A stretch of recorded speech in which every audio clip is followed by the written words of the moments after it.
Welcome, welcome to everyone filtering in now. We'll get started in just a few minutes as people continue to trickle in.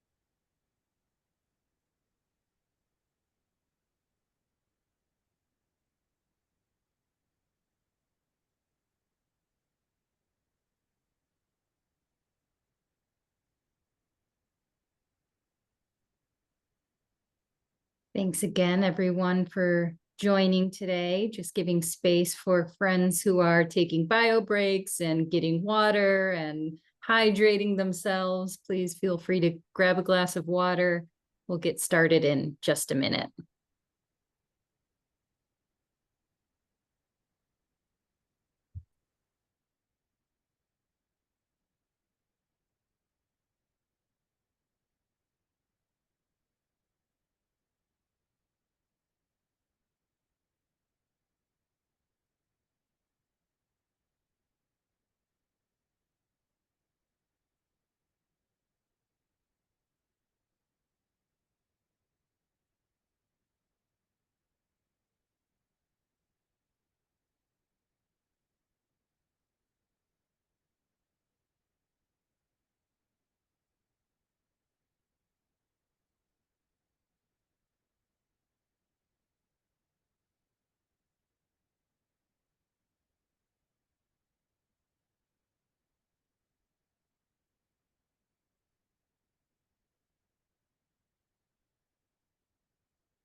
Okay, welcome everyone to the Building Climate Justice Leadership, Centering Justice webinar.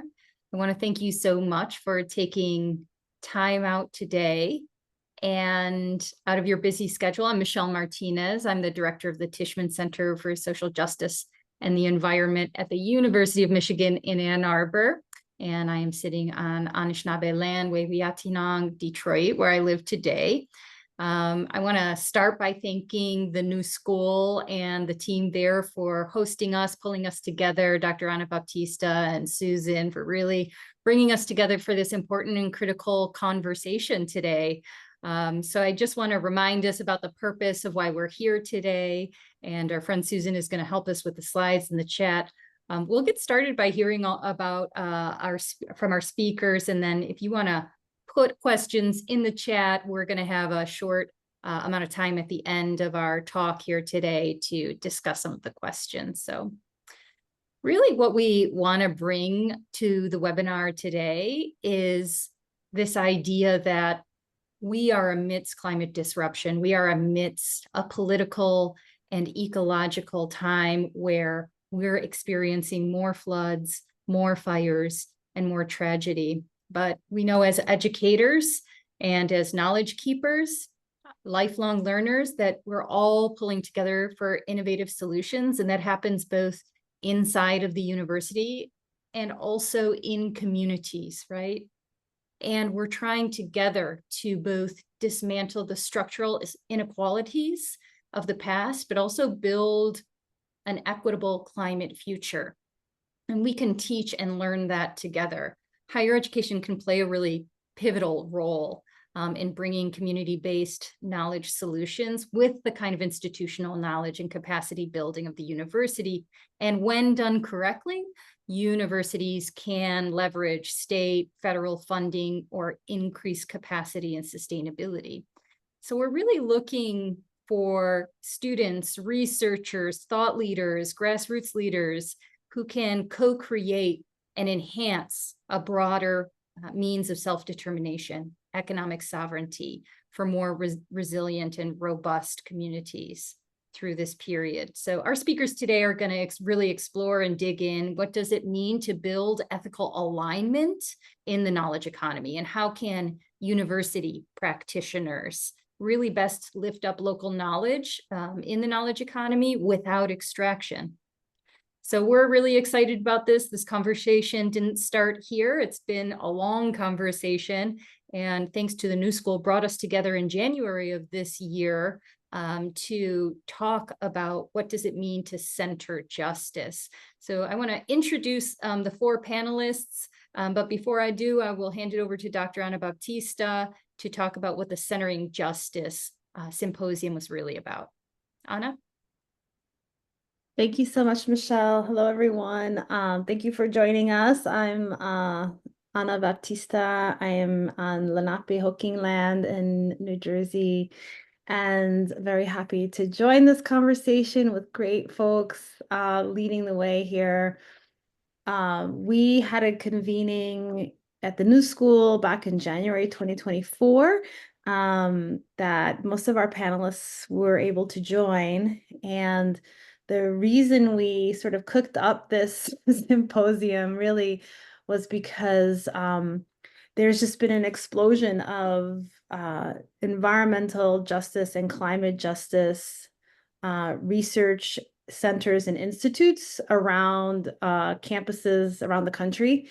And I think, when we started looking at how many university centers or institutes have an explicit focus on some form of climate or environmental justice, it was like something over 100 centers or institutes. And that, I guarantee that if you had looked that up like 5-10 years ago, that would not, you could probably count on, one or two hands how many centers were explicitly focusing on that. It was really not as many. And so this rise in popularity of this topic as a focus of these academic centers in higher education coincides also with this increased funding, federal funding, targeting environmental justice investments, particularly coming out of the Justice 40 initiative in the Biden and Harris administration.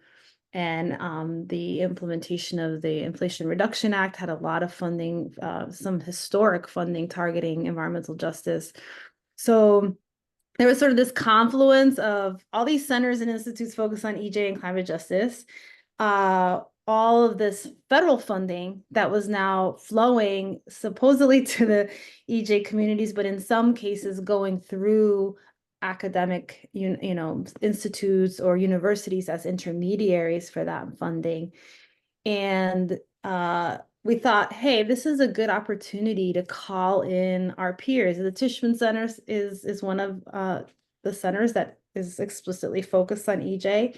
And we thought, let's have a conversation amongst our peers in higher ed and with our movement partners and with philanthropy and the folks that are funding, but more so with our movement partners about getting in right relationship, right? And being ready for the moment that we're in terms of the amount of, resources that are flowing. So to ensure that environmental and climate justice actually gets the investments that it's intended, to get.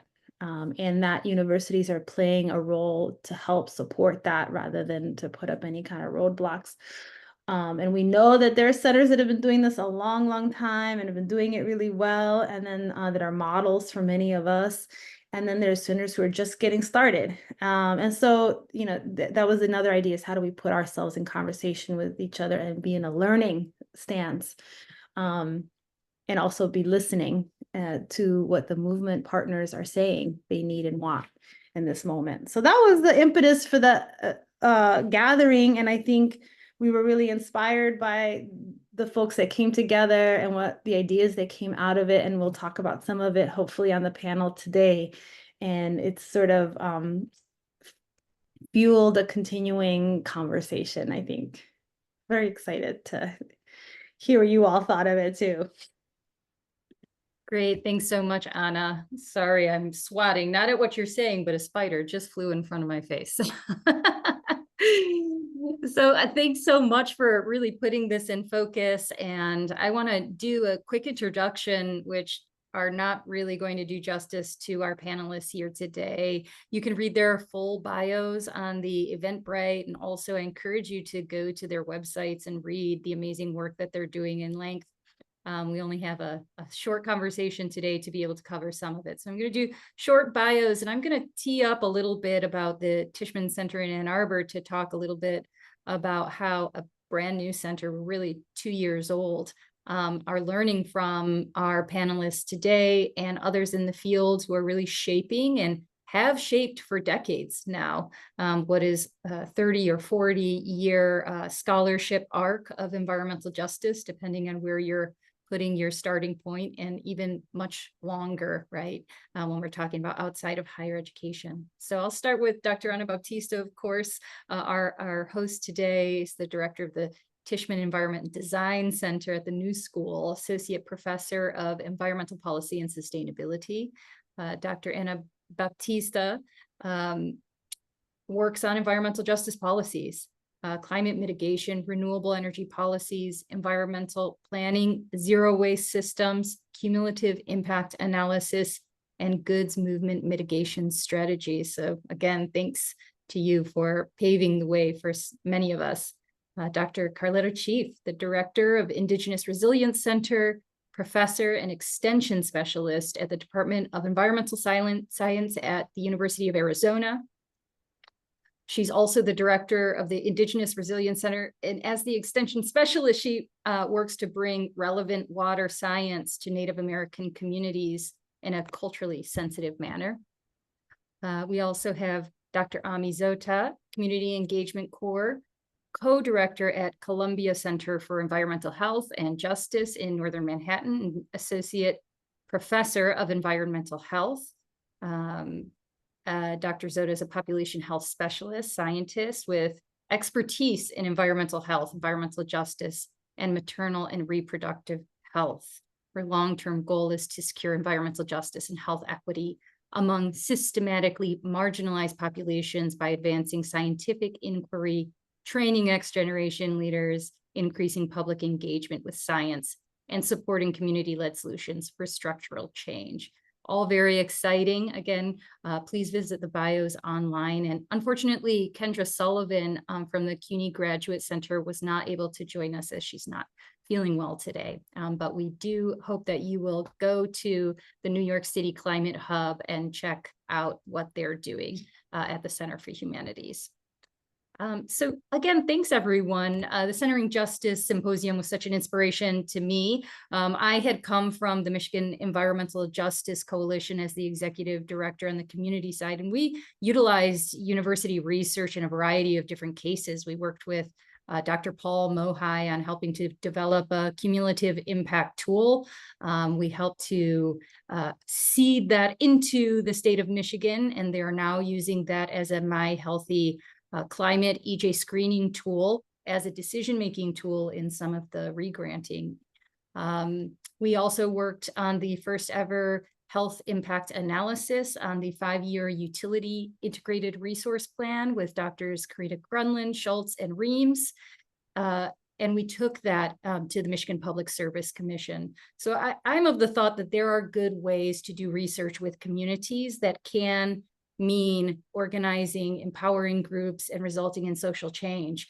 And I myself was a student of Dr. Bunyan Bryant, who has recently passed and who trained countless numbers of students at the University of Michigan who are now leading in institutions and communities across the country and the world. So I do want to say that there are good ways to work with community and to share that. And now as the director of the Tishman Center in Ann Arbor, we're really trying to codify some of those visions, some of those lessons in partnership with Dr. Kyle White, who is the faculty director there.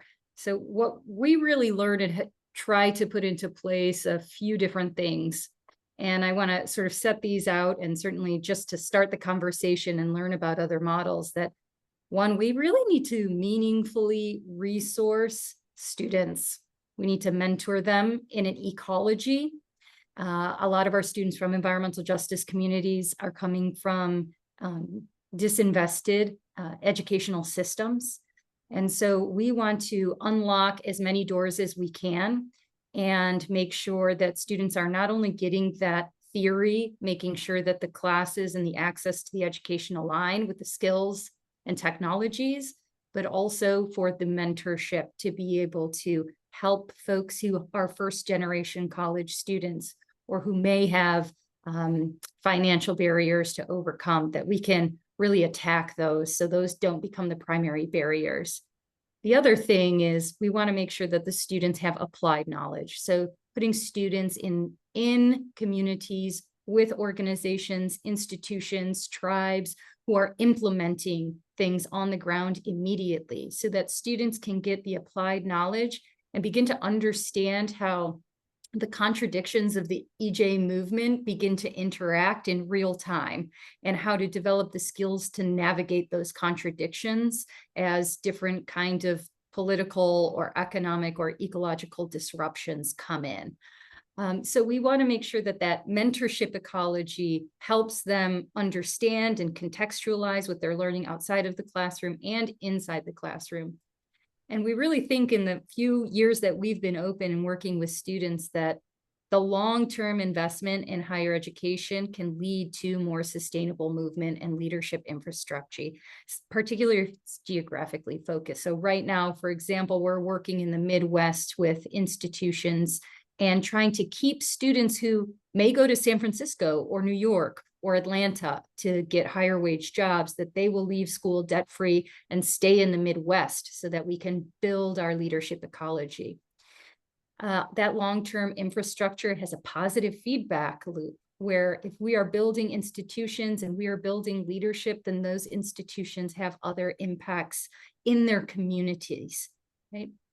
So this kind of deeply accountable and applied learning and research we think is a sound mechanism.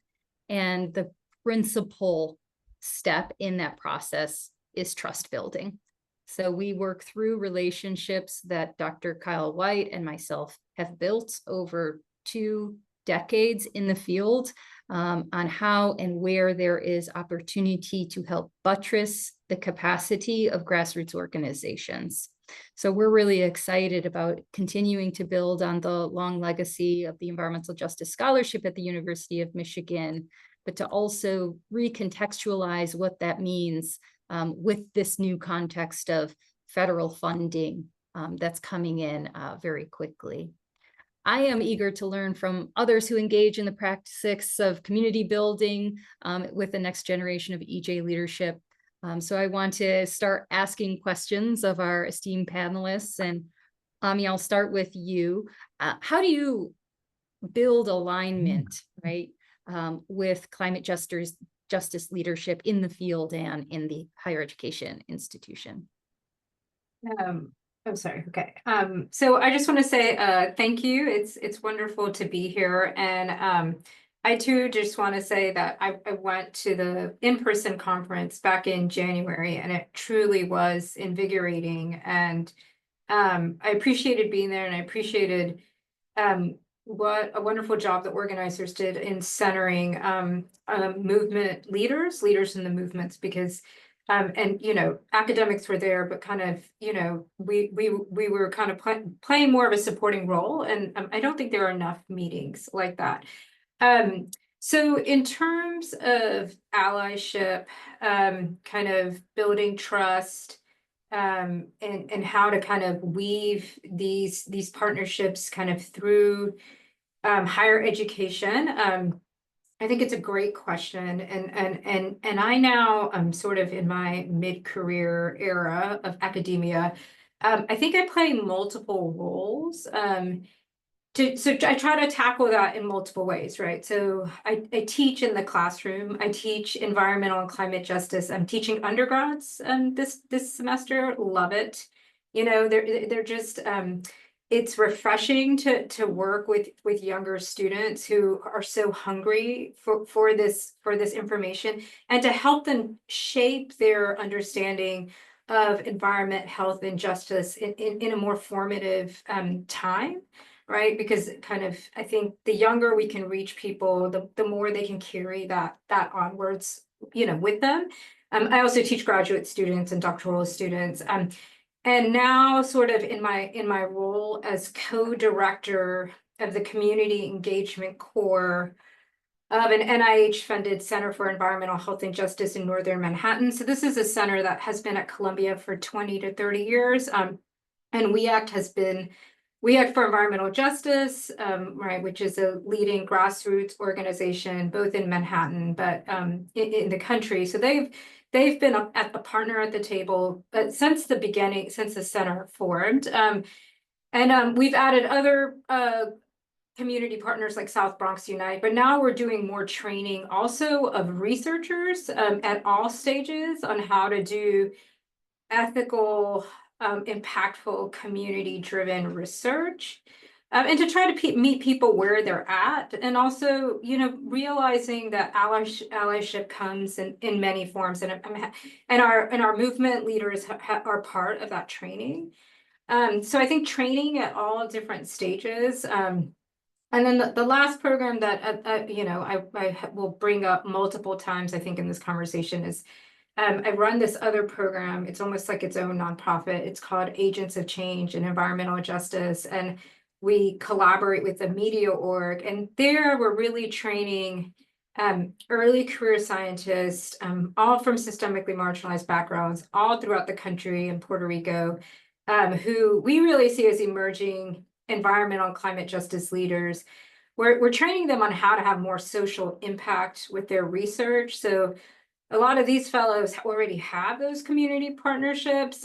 They face a lot of barriers, both inside their institutions and outside. And we're trying to almost like provide the training and support that their institutions are not giving them to help kind of get them to that next level. So I think one of the things is showing up for your community partners, being nimble, and just realizing, I think, that like one size doesn't fit all.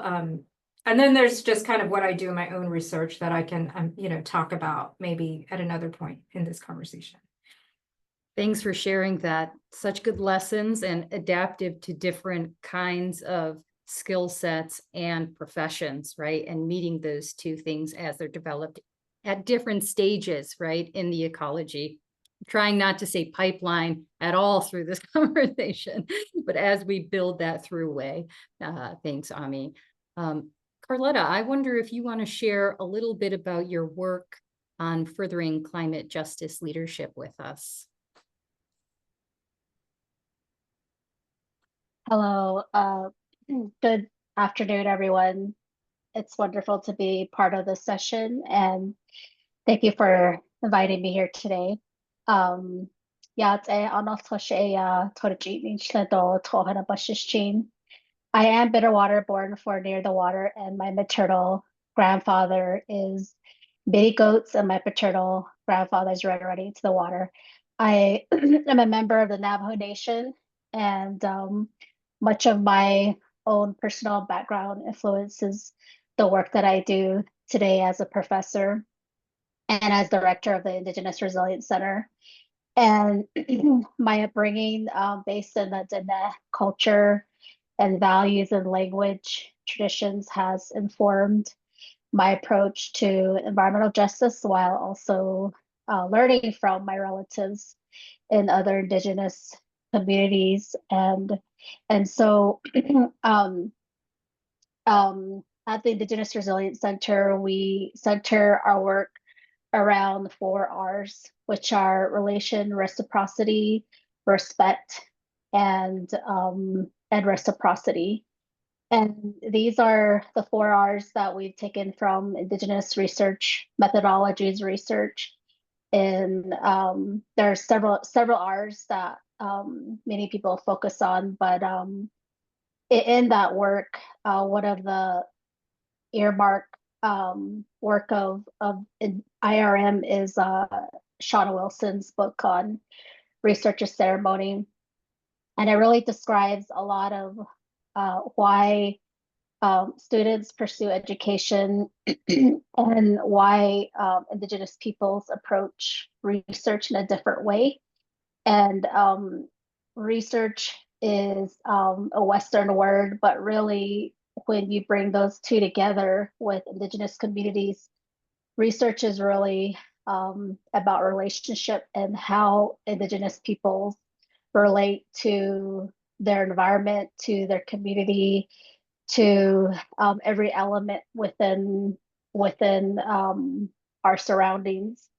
And so, in order to really engage and partner with Indigenous community, it has to be from the community asking and inviting for that partnership. And and that trust has to be built with the community to really do the work according to what they desire. And that's why our partnerships are deep and they're long standing and committed. And there's many tribes across the United States. And so at the Indigenous Resilience Center, we primarily focus on the Southwestern and Arizona as a state. And so we, the faculty work with communities for many years, and that's why we really focus on deep relationships. So when people, come to us for assistance or guidance, it's, we don't know every tribe. We don't know their challenges, their culture.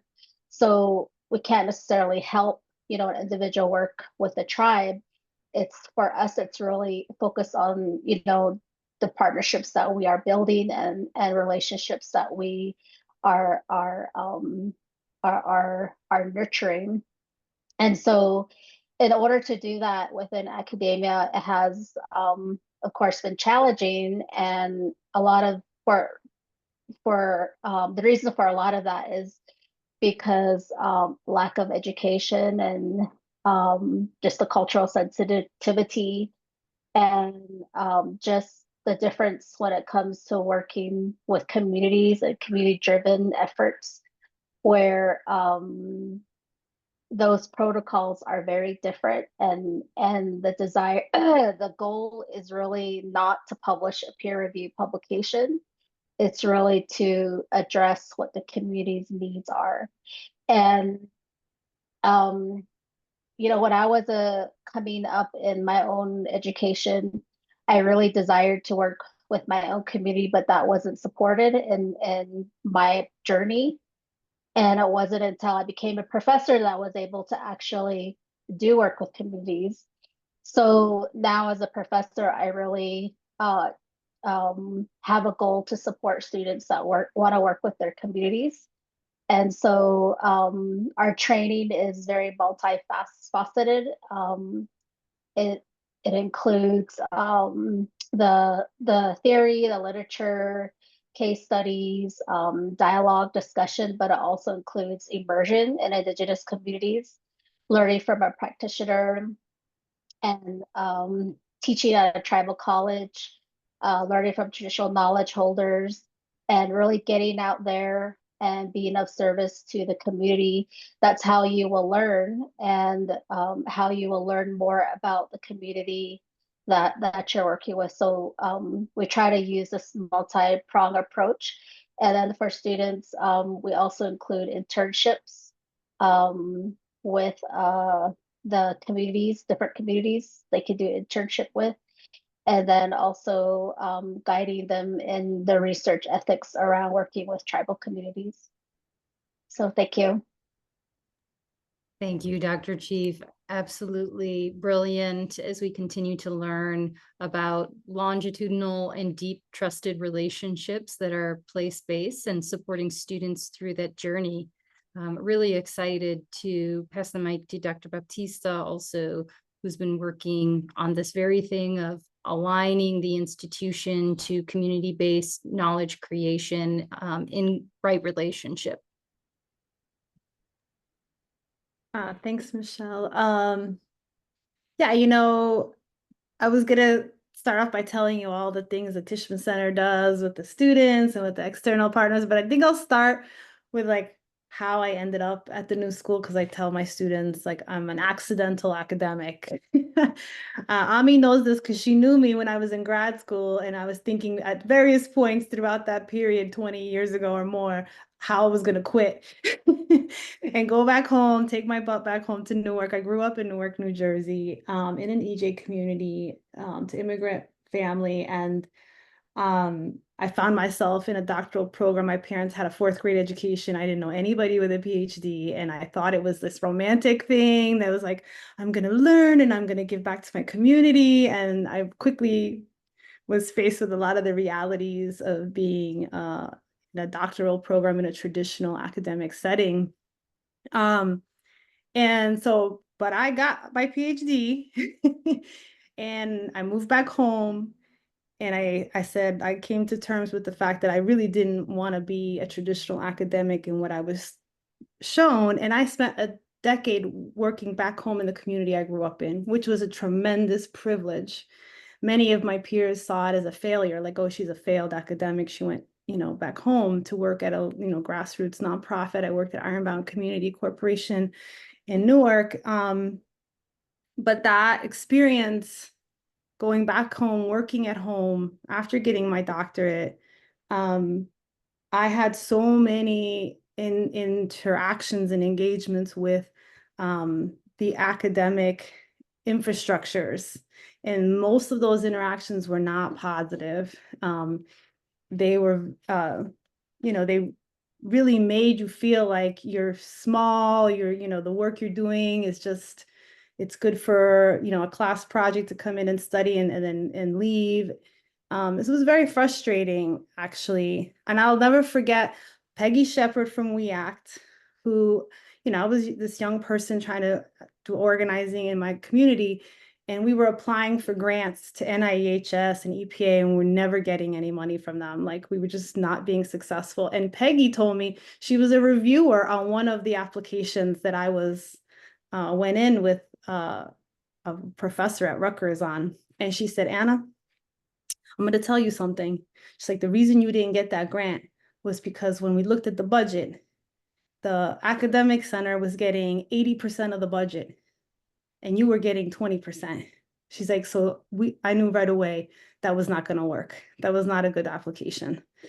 And I just was like, whoa, I had this moment like, oh my God, I'm selling my community short, I didn't know enough. And anyway, so all of those experiences really shaped my understanding of like what I wanted in a partnership from an academic institution or center. So when I ended up at the new school I was an adjunct. I became a professor of practice at the new school. It's a thing that the new school really has, this school of public engagement. They encourage practitioners to come in and be professors. And I was given the opportunity to continue my work at home and also be part of the Tishman Center. I thought, let's do a center that really tries to focus on, what Dr. Chief said, what is the invitation? How do you show up? Where are you spending your time? Not because there's money or there's grants or, there's a research paper you want to publish, but where there's a need that you've been asked to come in and listen and learn and be a part of for the long haul. And so it was a very modest beginning, I think. And I think it's with humble beginnings that you can make something that's much more authentic and close to, the communities that you are hopefully accompanying, not leading, accompanying, not studying, but, so I think that's an important distinction. So the Tishman Center, we've been trying to do this work. A lot of our work has been external facing, working with fellows who are movement leaders. They have their own, tremendous bodies of work that they're trying to carry out in a very difficult set of circumstances. And we've tried to leverage our position at the university to draw resources, carve out time and funding for those leaders to work together, to strategize, and to be in partnership in the movement. And when I say we have fellows, people automatically think, oh, they're doctoral students or they're students at your university. I'm like, no, the fellows, they're EJ leaders. They're not, you know, taking classes. They are the class. But we also have students, you know, we do have a lot of research assistants, students, graduate students, and undergrads, and we're trying to train them by doing the work, you know, not reading the articles, but actually being in practice on accompanying some of these projects where we're invited in by partners, and practicing, you know, listening, active listening. Listening is some of the hardest things to do, listening and being in those situations with partners in the research. But I will say that some of the hardest things I'd love to learn more from the other folks on the panel is how we bring more of the ecosystem of the curriculum of higher ed into this conversation. I know in my own department, we have a small department. We have about 50 to 75 graduate students in our graduate program where we're focusing on Indigenous, environmental justice, critical perspectives, but it's a very expensive program. It has a hard time attracting a lot of students because of the cost and being in New York City.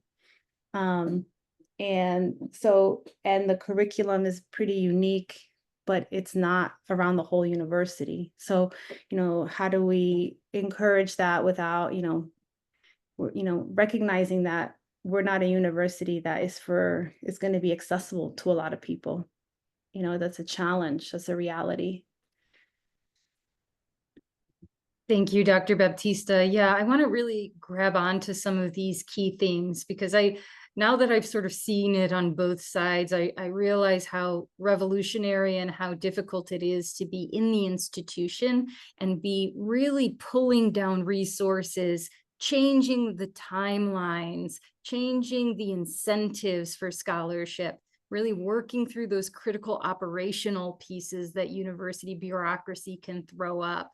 And so we have scholars here that are saying, you know, there are ways to do this, and they have been tried and they have been proven. And I have a tremendous amount of respect for the scholars here. And so I really want to keep on digging around what are the key trends that you all see that we really need to be aware of, right? Building our awareness and bringing our attention into these key trends that the next generation, right, of leadership, and that's inside, outside the institution, so that we can continue to sustain these critical partnerships. I mean, certainly some of the new investments that are coming in are expanding the environmental justice movement very, very quickly, and folks are trying to respond. In those moments that you're stepping back and saying, okay, with all that's going on, where can we turn our awareness to, right? So that we can build more sustainability into the EJ movement for, you know, our students who, when they're our age, right? I won't pretend to know everyone's age here, but we're looking at, you know, the 2050s. And those are the markers that we were told as students, those would be the climate markers that we would need to be hedging against. So this is serious. And I think it's such a privilege to hear what you think we should be paying attention to. So I'll kick it to Ami. Dr. Zoda, would you like to start us off? Can you repeat the question, or what? Yeah. What kind of trends do you see, Dr. Zoda, in training, educating, and pulling together professionals that we really need to be aware of, some emerging trends, so that we can sustain these critical partnerships and continue to build the equity movement for environmental justice? Yeah, I mean, I think one trend is words like environmental justice are more common now, and so maybe more people in normative spaces might have heard of these terms. But I think sometimes, you know, there can be a flattening of what it means as these terms get more more popularity. So I think one thing that I think a lot about also, just sort of with the rise of AI, also in higher ed, and how we really can't put the genie back in the bottle with that. Um, so how do we find ways through practice and through theory to really um, um, advance critical thinking? And I think that's critical thinking in paradigms like critical race theory and intersectionality. It's critical thinking when it comes to power relationships. So I think one thing, I mean, I know that my panelists know this so well, and have lived it in so many ways. But right, I think it's this inequality in power when it comes to these academic community partnerships. And a lot of times that inequality in power, it transcends the individuals, right? That may be at the heart of the partnership. It's the inequality in power between the institutions. I mean, I'm now at Columbia University, right? It's one of the most powerful institutions in the world. Has a history of displacement, in eminent domain and in northern Manhattan, one of the largest landowners in Manhattan, right? All of this stuff. So there's me as an individual, but there's also me as a tenured professor at Columbia, right? And I have to hold both of those things anytime I come into an interaction. So how do we also have real conversations about power, sharing power, that's that is also applied. So I mean, I think those are, so critical thinking, power, working in diverse. I think the other thing is, how do we work with people who don't think like us? Because I really think we need more creativity, out of the box thinking, when it comes to problem solving. And then I think one more specific thing that I think about, that I think my colleagues here have done well, that I haven't really figured, I'm still thinking about it, is I think even the most well-intentioned scientists who do equity work, who they themselves may come from marginalized communities, like, doesn't really get exposed to movement building. And I think there just needs to be more education around, like, especially for scientists. I train scientists, right? I mean, I'm an environmental health scientist by training, right? Like, understanding like how movements work, what makes for an effective movement, how can scientists be in alignment with movements. Like, I haven't really, like, I think that's a critical part of the pedagogy, and I also haven't figured that one out. And so I think that's like just one of my wish list for this group, because I know Anna and Carletta are such leaders in that. So I would say power, critical thinking, especially in the face of AI, and sort of education of movement building for scientists. Okay, I'll stop there. Yeah, that's brilliant. And I'll just echo that, it's very easy to see the landscape now with so much federal funding flooding the annals of environmental justice, and then easy to forget that it was 10, if not 15, 20 years of movement building that made that possible. So we can't turn our attention away from movement building and power analysis and some of the shoulders of giants that we stand on to be creating the moment that we're all living into. So I'm going to keep on ringing that bell, Dr. Soda. Thank you. Can I pass it to Dr. Cheap? What are some of the key trends that you see, and how can we build our awareness for making our movement more sustainable? Thank you. Yeah, so when I talk about trends, it's really I think, trends within the indigenous communities that I work with in the Southwest. So what I see is more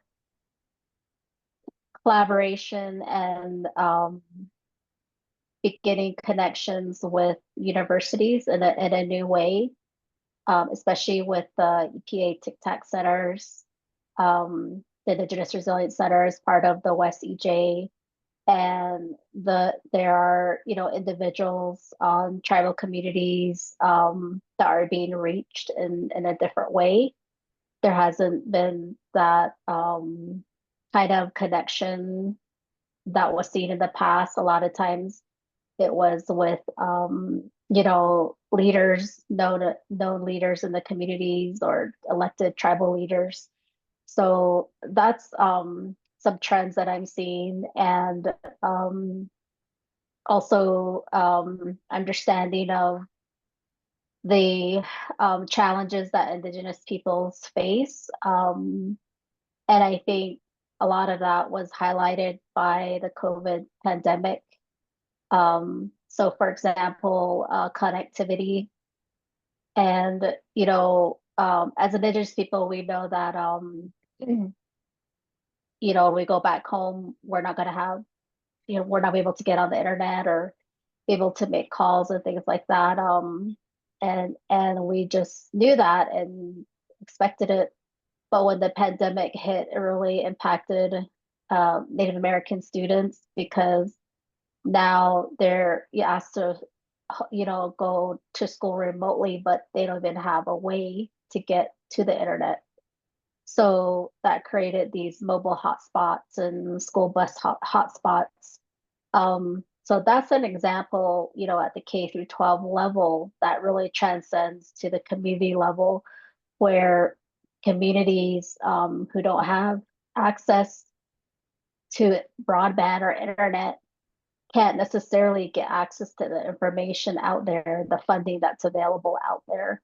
So that's why one of the reasons, in addition to the building trust, is the need for us to go out into tribal communities, to go out there to understand their challenges, to talk to them, face to face. So the trend that I've seen is that understanding that, okay, well, let's put funding to broadband. Let's, they're talking about the last mile, but, a lot of tribal communities are not the last mile. They're at the very beginning, where maybe that program can be more effective with like satellite or satellite internet. But that, and then also water security, and how many communities, tribal communities, don't have access to running water. There are remote, like the Havasupai tribe, they live in the Grand Canyon. When there's an emergency there, like several weeks ago, they had a flooding. That kind of emergency disaster is very different, when you don't have connectivity, you don't have, all the services that are available, or just even transportation as well. So I see the trend of like more of the filling of the space of that conversation, where a lot of times we're talking about like collaborate with us, work with us. Now it's like that intermediate stuff of technical assistance, funding for broadband, working on water security, how to get funding to get uh, funding for water security. So I see a lot more efforts there in the intermediate, which is good. But at the same time, it's also, it's like a fire hose in that intermediate space that can also be overwhelming when those individuals haven't built that trust and haven't been in that space before, and it's like this rush to to use those funds, um, and so it's important that the people who understand that middle ground can use those funds effectively, versus like, trying to do the work from a long time ago of like not having that trust and not understanding, the needs in the intermediate space. So that's one trend I'm seeing, which is very promising because, especially with the TikTok centers, um, helping tribal communities get 501c3 status and getting connected with other partners. And I realized that other EJ centers have been doing that for a long time. So that's great that there's that lesson learned that's finally getting implemented within the funding.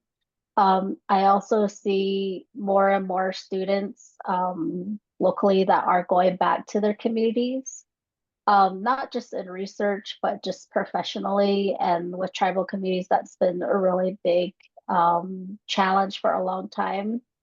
Like Dr. Batista was saying, our communities face brain drain. You want to go back to your community and you want to work there, but there are challenges, with access to different resources, lab space, even, internet, other infrastructure. So with today, I feel like there's more opportunities opening up for professionals to go back and to work within their communities to be part of this infrastructure building, to be collaborators, to have those dialogues.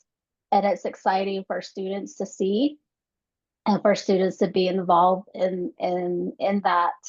And I see more and more students as well at the university level doing research with their communities. And one of the things that has really supported that is Secretary Deb Haaland's proclamation of indigenous traditional ecological knowledge and its value in federal funding. And so that has raised and informed awareness amongst people that didn't know about that term. And then now when students are trying to do that work, it's more valued and more more noticeable. And whereas before, I think, especially in my field, people would say like, oh, that's not cutting edge science, So I see more appreciation and more value towards students doing work with Indigenous communities. Thank you. That's a very powerful testimony to say also that the ways of training students who come from environmental justice or environmental justice impacted communities, when they have models and ways to see how that can be done in a good way, that you can build that self-determination capacity in your institution, in your own home.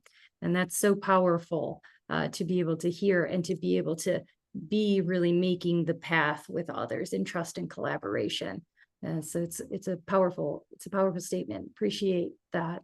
And Dr. Baptista, I'll give you the last word on what key trends are you seeing and where should we be focusing our attention to sustain our EJ movement? Yeah, no, thanks. I will piggyback on some of the sentiments that my fellow panelists mentioned. One is the ubiquity of EJ has made it so that there's this rich tapestry of options, that didn't exist 20 years ago for what you could do. And in terms of, doing EJ and climate justice work at home, right? There are a lot more potential outlets for that kind of work. And that diversity is great, especially for students who are hoping to, gain some experience, go back home, contribute to their communities.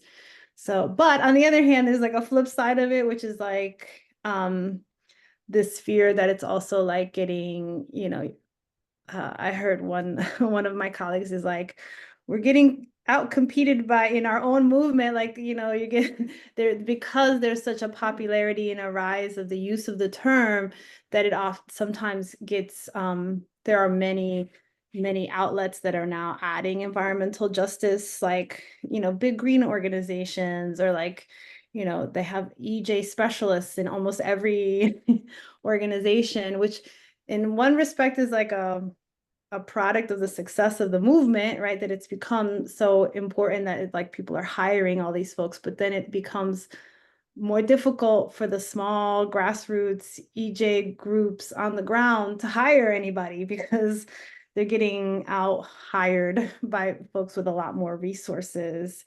And so I really try to encourage my students to think about, you know, yeah, you might have this fancy title, maybe they pay you a little bit more, but like the benefit of working at the grassroots, or even back home is sometimes immeasurable, you know, in terms of what you get back, and how you can become really part of an ecosystem and be nourished by that community.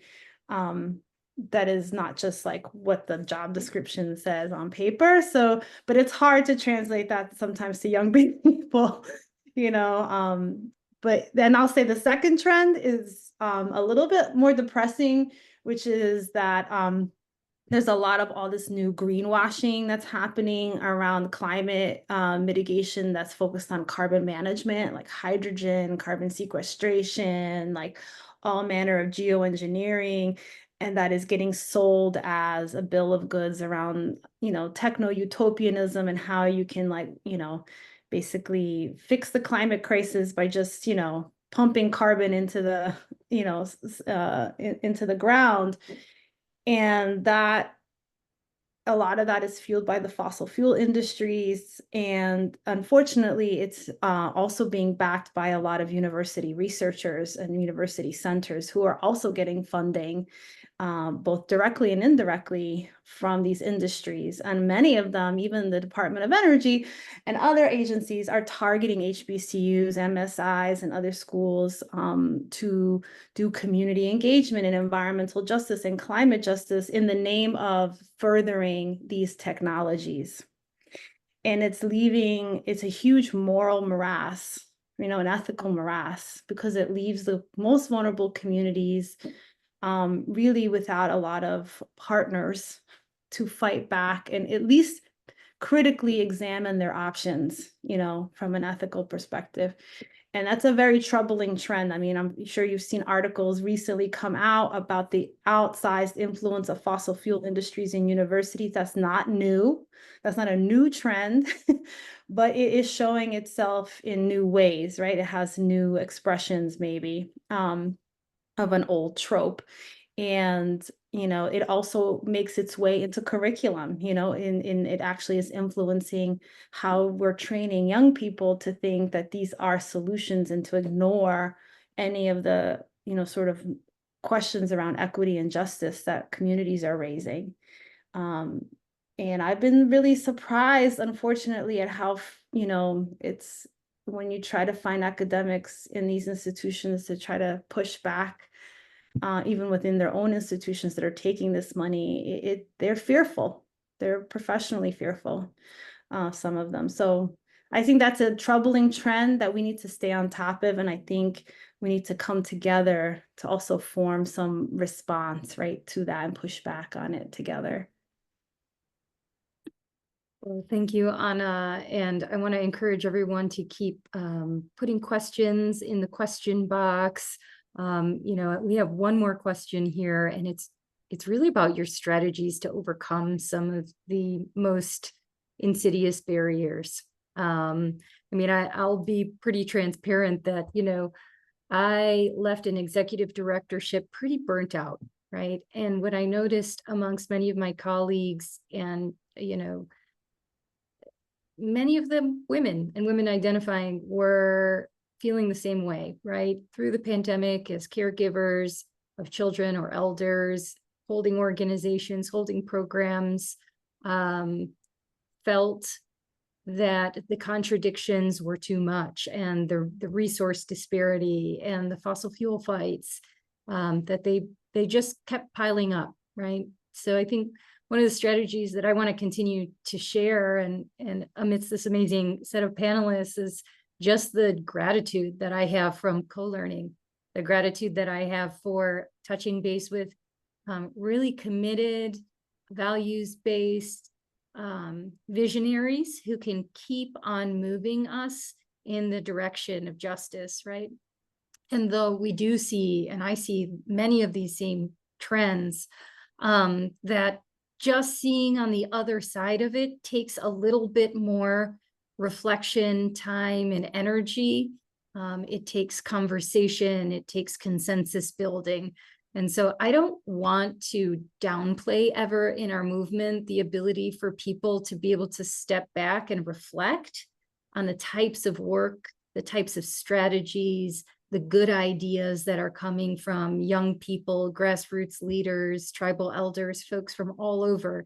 But the magic is in that exchange, right? And so the more we can continue to build these sort of collaborative spaces, the more we have the space to have those conversations. So I think centering justice is an amazing strategy to overcome some of the issues that we have. It's not going to fix burnout. We need a lot more resources, macro and micro, in the care economy, but it does help to have the places and the spaces, whether, and my students say this, if it weren't for the Tishman Center at SEAS, I wouldn't be here, because I don't know that I could handle this without having a space, having a place, right?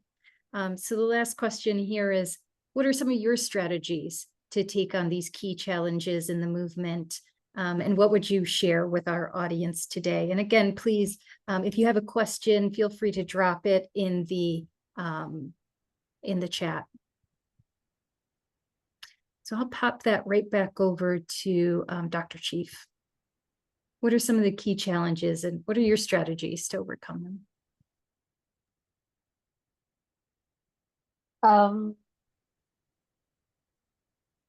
Some of the key challenges that we face are around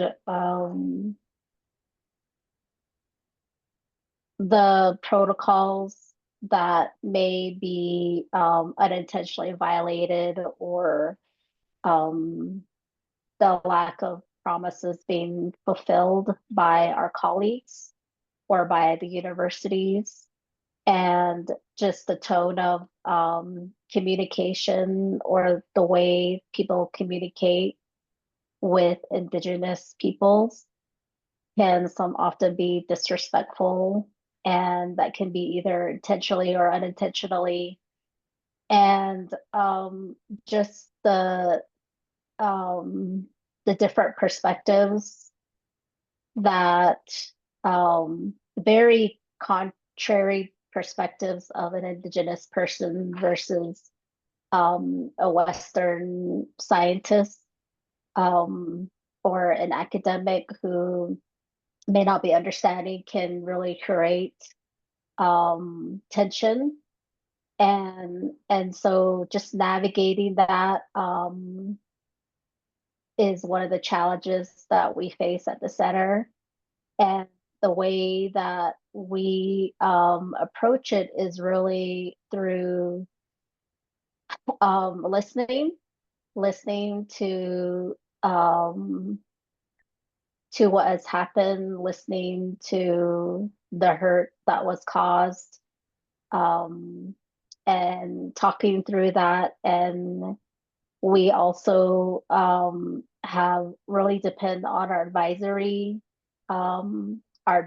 community, and that includes our cultural advisor, who's a practitioner in the Pasco Yaqui community, who advises us on a daily basis on cultural protocols, and also our advisory board.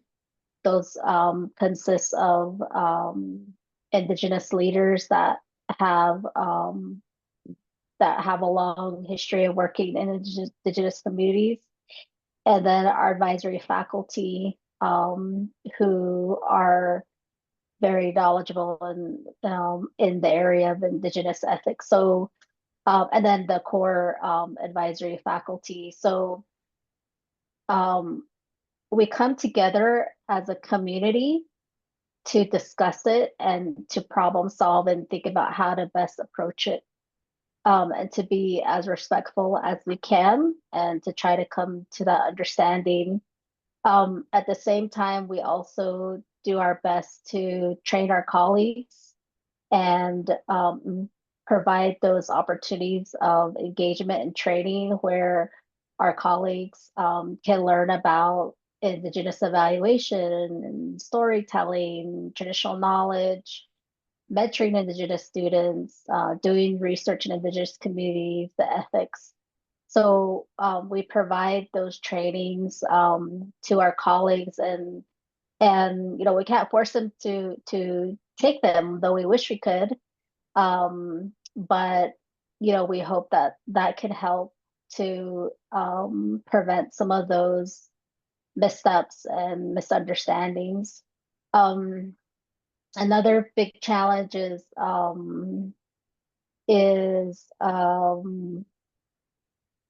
ensuring that the major ethics are abided by, like ensuring that our colleagues have approval by tribes to do their work. So abiding by the Arizona Board of Regents tribal consultation rules, ensuring that they are abiding by Indigenous data sovereignty, things like that. We don't have the purview to regulate or oversee that. We're not that institution. However, it does affect us because when we go out into Indigenous communities, we're all, University of Arizona, we're all professors, academics. And so we often are held accountable for those actions. So that's why we try to be a resource for our colleagues in that way. Another recent challenge was another CRST article that was published recently about land grab universities and how land grant institutions across the United States have stolen Indigenous lands to build their universities, and how those universities are giving back to Indigenous communities, or how they are not. And then how the land acknowledgement for Indigenous lands has been like really popular, and it's like a thing to do, but what does that really mean? And what does it mean to have a land acknowledgement? What are you doing? How are you going beyond that land acknowledgement? So those are really tough questions, and we always also push back, but at the same time, as a center, we go beyond the land acknowledgement, and we work to implement our values with the 4 R's and to respectfully work with Indigenous communities in that way. Thank you so much for sharing those strategies. I want to take a minute because we do have a couple of questions, and I'm just going to read them out loud. And Dr. Baptista, Dr. Zeta, if you'd like to respond to them, as well as any strategies that you want to share with the audience, please feel free. Not easy questions, but here we go. So there are linguistic challenges that arrive in our movement, and seems one of our audience members here had a run-in with Senator around using certain kinds of words that trigger climate gloom and doom. So how do you encounter linguistic sensitivities? Is it to explain and educate around certain terms, or other strategies that may not spark kind of the negative reaction. The other question is about big pesticide policy. There's so much need right now to deal with pesticides and helping farmers of color. So thank you, Zoe Holloman. Good to see your name here. You know, Midwest farmers of color are looking to connect and discuss pesticide policy for grassroots organizations. So just adding those on the pile, and we have about 15 minutes left. So I'm going to hand it over to you, to Dr. Soda, to respond to these questions or general strategies about responding to some of the challenges in our field. Yeah, on the farmers, the sort of supporting farmers of color in the Midwest. I mean, one of our Agents of Change fellows, Lisbeth Iglesia Rios. So she's at University of Michigan. She does a lot of grassroots work with farm workers there, and is also very engaged in policy in Michigan. And she part of it is also pesticides, but she sort of approaches it holistically, kind of the whole multiple aspects of it being a precarious work environment. So that may be just a good regional resource for you in terms of sort of language justice issues. And I think it's really important both in terms of organize, like, you know, how we organize, but also how we get the information out back to different populations. I think what you're talking about is a little bit different. I mean, we do work with CBOs that help us in terms of, you know, kind of making information and outreach more accessible to different populations and different languages. But I think what you're talking about is something different. And, you know, maybe there it's also about the mode of communication. I think building on something that Carletta talked about, you know, I think how do you convey information? How do you persuade people? And I think storytelling is a really powerful tool. And that's one that we emphasize a lot with our Agents of Change fellows, you know, which is really different than scientific writing because, you know, often it really is stories, you know, especially personal stories that will change people's minds more than data. Or at least some combination of the two. So, you know, I think that there are important conversations to have about just, you know, what are the communication tools we use and how are we communicating these messages. So I think those are some things I would say in terms of strategies, you know, for staying in the fight, for doing this work in a value aligned way. It's a marathon, not a sprint. I definitely feel like I have to pick and choose my battles. You know, I think I have tried to really kind of practice to the best of my ability doing value aligned work since, you know, ever since I was an undergraduate in this space. I was so fortunate to be mentored by the late and great Steve Wing, who really was one of the sort of early champions of EJ research in a public health context. So I you know, I got to learn you know, kind of how to do this work authentically or early on. You know, I would say it's important to note that doing value aligned work in certain spaces is professionally risky. But I think, you know, it's often a risk worth taking, but it can be professionally risky. And, you know, depending on what happens in November, it may become more risky. And I think there's a lot of strength in numbers. So going back to the whole kind of influence of the fossil fuel industry on science and research, you know, another dimension of that is also industry intimidation of scientists, especially those that are generating data and knowledge that threatens their economic bottom line.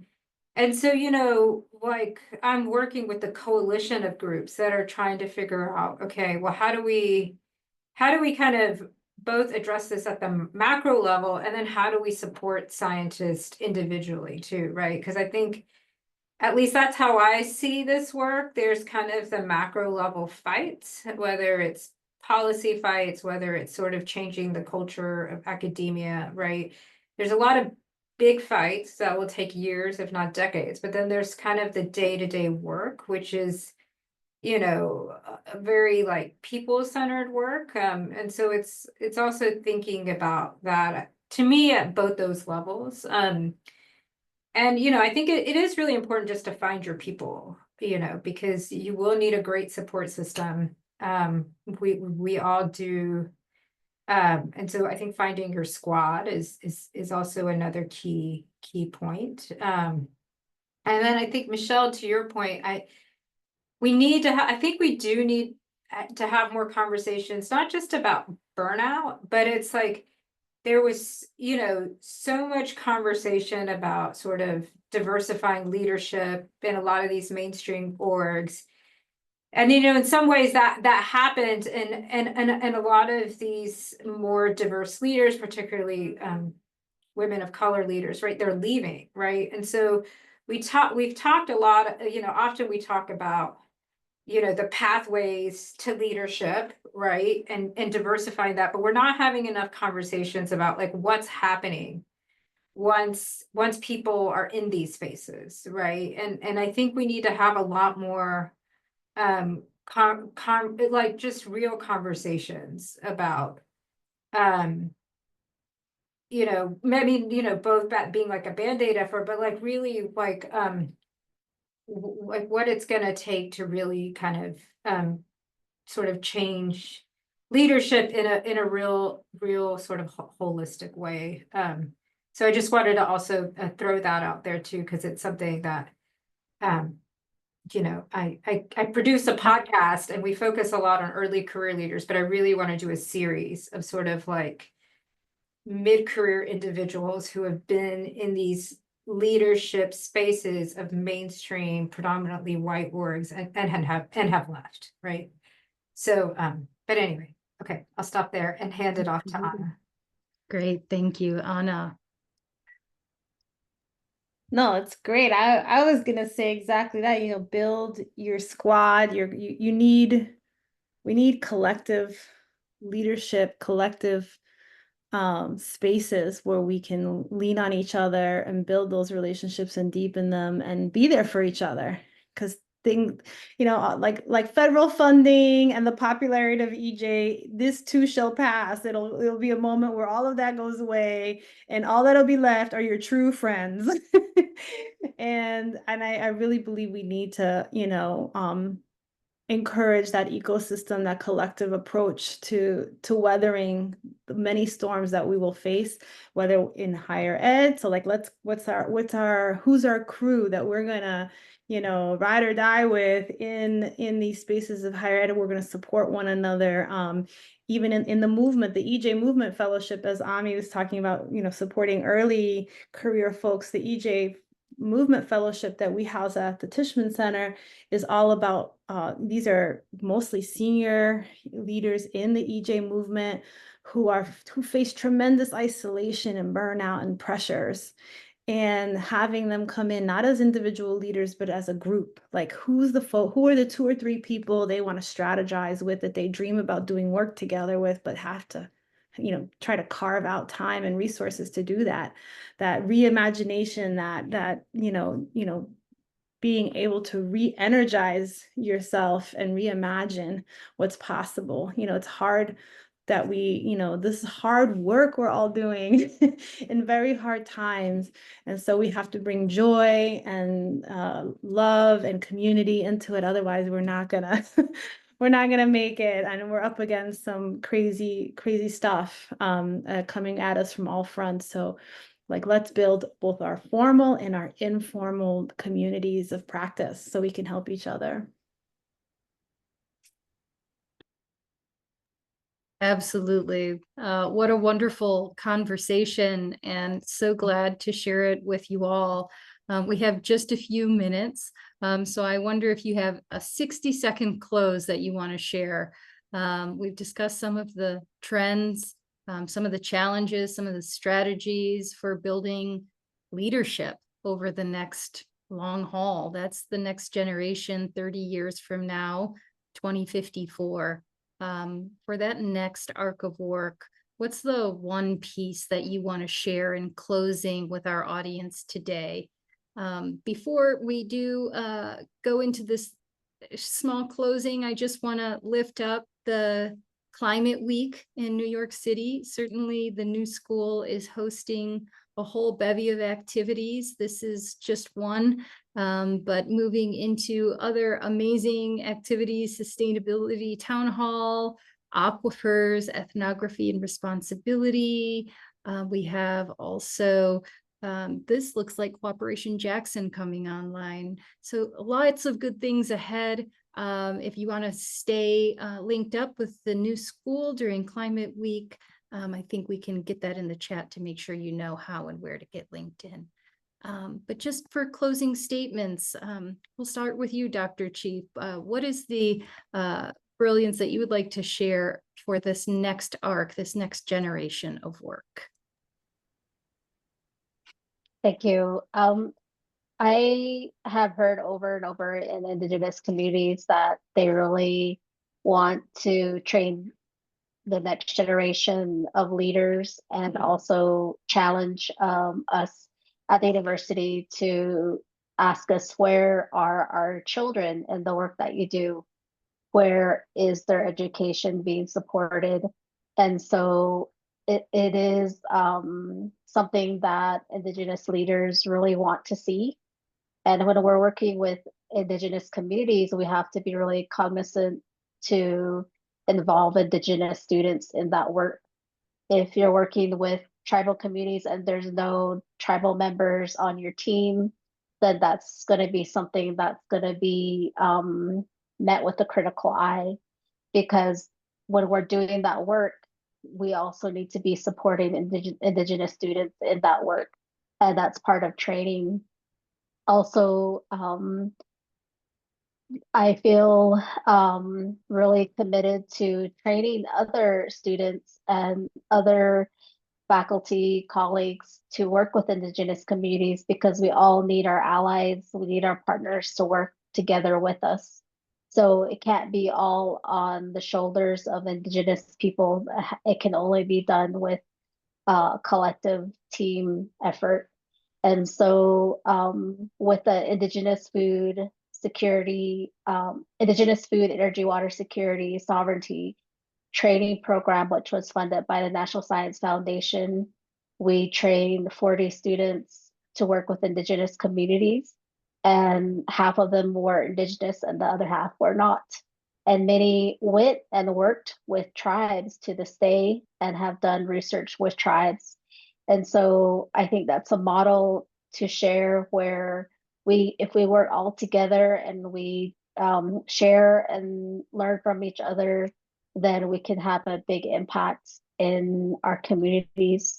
So I'm really excited to be part of this new collective with the Centering Justice community, and to share with one another, especially in this time with a lot of IRA funding, and how we can put our arms within each other's arms and think about how we can approach this as a community, as a greater community.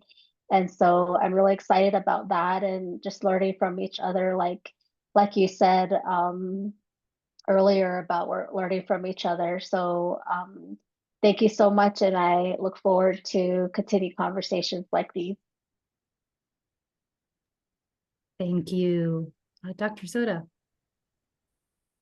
Yeah, let's see. I mean, I welcome being part of these conversations. It's like a salve, to be among just leaders in the field and like-minded individuals. I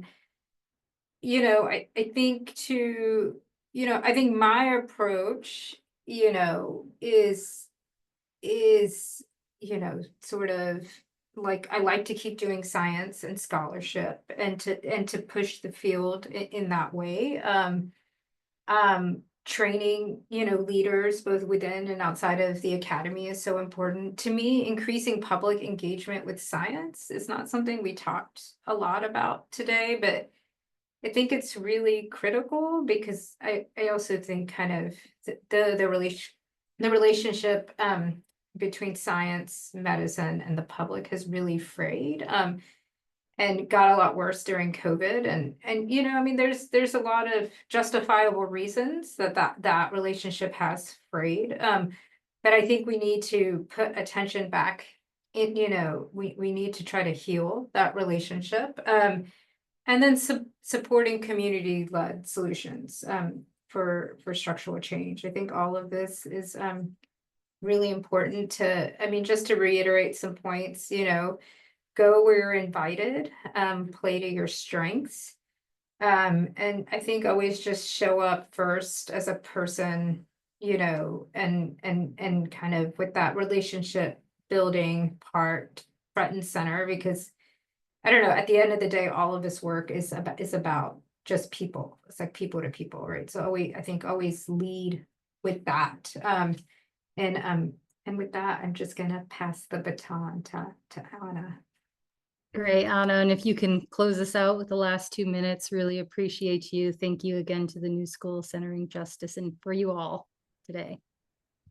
No, thank you, Michelle and Carletta and Ami. What a great conversation. It is food for the soul, right? To get to hear so much inspiring news and ideas coming out of the work that you all are leading. Yeah, and I'm just so grateful for being able to be in this conversation. And I think we need to have more opportunities to have these exchanges and lift up and amplify the work that you all are doing and that our movement partners in our communities are doing on the ground. Like they don't get enough, I don't think they get enough light shined on them about the amazing work that is done on the ground, and anything we can do to help amplify that and support it. Let's I really put the call out to everyone on participating today to think of ways we can support that work. Great. Well, thanks, everyone. Please engage in Climate Week and Centering Justice as we unfold, and really looking forward to continue to engage with you all. Take care. Thank you, everybody.